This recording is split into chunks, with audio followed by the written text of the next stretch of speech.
আসসালামু আলাইকুম বন্ধুরা, শখের বসে আমি একটা ইউটিউব চ্যানেল খুলেছি।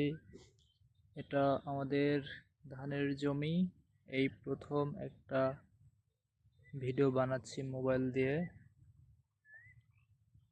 ধানের জমিতে কিছুদিন আগে সার দিয়ে গেলাম,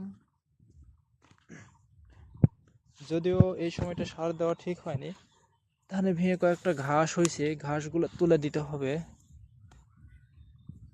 ঘাস তুলে দেওয়ার সময় পাচ্ছি না। কালকে অথবা কালকে পরের দিনে আমি আসবো, আসে এই যে অনেক ঘাস হয়েছে, এই ঘাসগুলো তুলতে হবে। ঘাসগুলো তুলে না দিলে, এই যে কতগুলো ঘাস হয়েছে, এই ঘাসগুলো এখনই তুলে দিতে হবে, তাছাড়া ধানের উপর দিয়ে উঠে যাবে। উঠে গেলে কাটার সময় সমস্যা হবে। আবার এদিকে না অনেক ঘাস হয়েছে, এই ঘাসগুলো তুলে দিতে হবে। অনেক ঘাস হয়েছে, দেখেন বন্ধুরা, এই যে ঘাস, এই ঘাসগুলো এখনই উঠায় না দিলে হবে না। এই ঘাসগুলো অতিরিক্ত হয়ে গেলে, এই যে দেখেন কত ঘাস। কালকে সকালে আসবো, এসে ধানের ভিড়ের ঘাসগুলো তুলে দেব। দুর্ভাগ্যবশত ধানের জমিতে এখনো পানি দেয়নি, জমিতে পানি নাই। এই সময় ধান বিয়ানোর সময়, এই বিয়ানোর সময় জমিতে পানি থাকতে হয়। আমাদের এই লাইনের ড্রেনম্যান একেবারে বজ্জাত, পানি দিতে চায় না।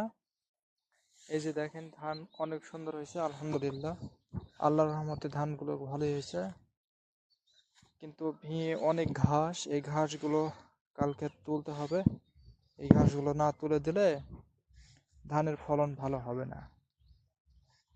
প্রচুর ঘাস হয়েছে, দেখি আল্লাহর রহমতে কালকে বাঁচে থাকলে অবশ্যই আসবো, এসে ঘাসগুলো তুলে দিব।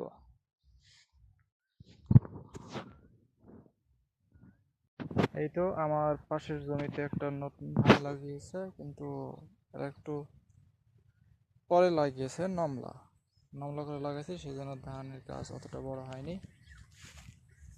এটা হচ্ছে ঘাস, এই যে ধানের মতোই, কিন্তু এটা ধান না, ঘাস। এটা এই ধানের পুরো গোছটাই খেয়ে ফেলছে, কালকে কেটে দিতে হবে।